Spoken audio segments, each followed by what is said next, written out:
Hey everyone, hope you are having a great Monday. I believe I'm uploading this on a Monday. I'm currently recording this on Sunday evening, and I want to talk about a build I've been messing around with. It has to do with no backup plans. So no backup plans requires you to be on a Void Super. So technically, yeah, could be on Prismatic with a Twilight Arsenal. However, I don't think it works as well as it does than a mono Void, which is good because I think more builds should promote using the mono subclasses. I love Prismatic. I think Prismatic is the best in the game. However, I think it's a lot more fun when you can make a build with something that isn't as easy as Prismatic is. So, we're on mono Void. Rapid shotgun final blows or defeating a powerful combatant with a shotgun will grant a Void overshield. Overshields are actually pretty massive this season. So, they give, I think when you get an overshield for just the shotgun kill, I don't think it's the full overshield. I think it's half of it. So I think you get 23 HP for overshield, but that overshield has 70% DR. And on top of that, you also start getting your health regeneration, which is tied to your recovery speed. So you might want to have a little bit higher recovery.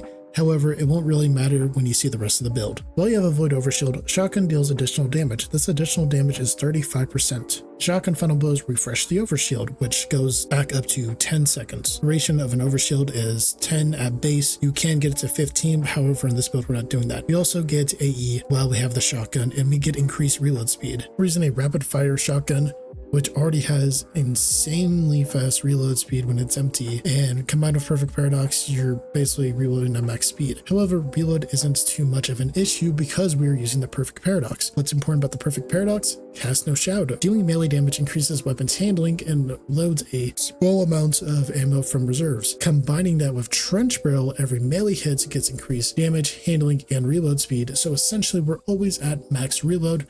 On top of that, we're always loading 2 shells into our mag, which we have a mag size of 8. So every time we punch, we get 3 trench barrel. We also get 2 in the mag. So if anything, when we're at the bottom half of our mag, we just need to reload 1 shot, which is going to be at max speed. So it's almost like Legend of Acreus in a way. Pugilist as well gives us even more handling. So we have max handling, max reload speed. And on top of that, every time we get a kill with our shotgun, we get about 22% of our melee energy. That is just part 1 of the build. We've established our shotgun is doing 35% more damage whenever we have a Void Overshield. And then we add Trench Barrel, which is another 50% damage. And on top of that, we have 2 Kinetic Surges, which is 17% more damage. Now, if you add it all up, you may think, oh, it's just a little under 100. Well, actually, you have to multiply it. So it's 50 times 17 times, what was that, 35, which gets you, I think, 132% more damage. I think if my maths are right with how damage stacking works in this game. So our shotgun is doing a ton of damage. And there's alternatives to this. I believe you could use, would be Imperial Decree and Wastelander. Imperial Decree will hit the hardest, but it will be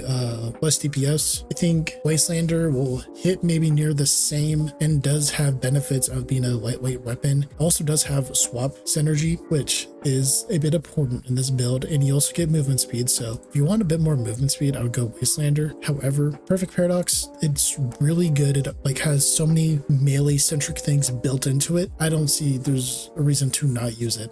And we're using Stun Loader purely because I don't think, yeah, we can't go any higher in the mag. Synergy isn't good for this, and we have anti-barrier shotgun this season.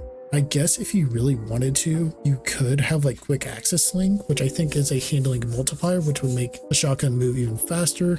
However, I think it's a bit redundant to try to build into that. Fighting line. Why do we have fighting line on? A few reasons. So fighting line, accuracy and handling. So now our shotgun, we're less likely to miss pellets at a farther range, which is pretty good. Really good that we have that. But also direct hits cause volatile detonations. Dealing damage increases reload speed, and rapid final blows against grenade damage combatants refilled the magazine. So what is volatile matter? We have controlled demolition. Controlled demolition heals us and our allies every time a volatile target explodes near you. And when it says nearby allies, this range is actually quite massive, and it gives the same no, I think it even gives more healing than heal clip. So essentially we're giving our allies heal clip at a further range with a primary ammo weapon, which means it's unlimited ammo and is guaranteed to volatile every time you shoot it. So we have guaranteed healing no matter what from any range to our allies. We have overshield from our shotgun kills, which allows us to have more grenades, more melee range and damage, and melee final blows restore overshield. So we're basically always topped off on our overshield and we're constantly healing from that. And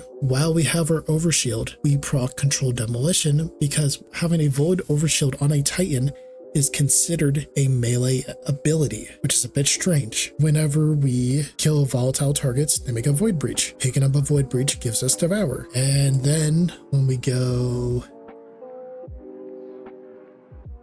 here, yes, cloud funnel blows against weakened targets give you devour. Rapidly defeating weakened combatants want a void breach, so there's even more into that. Void breaches give us more melee energy on top of what we're already getting. Picking up a void breach also weakens targets, so we can combine that with this. And when we have this tonic, so while this tonic is active, we get more void breaches, we get more weaken, we reload our weapons, which if we already weren't having max reload and already reloading on melee, we have even more if we shoot a target with a fighting lion, typically a boss, so that applies the weaken effect. We swap over to perfect paradox, do our shield throw melee, which gives us a bit of overshield, and the boss should be staggered at that point, which allows you to get 3 trench barrel shots with overshield and kinetic weapon surge, no backup plans damage, and you're just chunking that boss or champion if we're in champion content. So that's a lot. So on screen right now, I'm gonna put a bit of a flow chart, I guess, or like volatile equals this, void breach equals this, overshield equals this, devour equals this. Like I'm gonna have everything that is important on this build and what it equals on screen for you. Gives you a bit of an understanding. I absolutely didn't talk about my heavy weapon, so slammer real quick. This is for unstops. It is not the most efficient method, I would say. However, if you get an eager edge sword with cold steel, it is going to be pretty strong, and you're also just going to have a ton of movement speed, which will make it good for farming elite onslaught. And the rest of this video is just going to be gameplay of this build inside of my first onslaught using it. Alright, that's going to be all for y'all. Peace out. Enjoy the gameplay. Let me know what you think. I want to make a few more builds. I think I'm going to go for Hunter next. But yeah, that's going to be it for today's video. Peace out, y'all.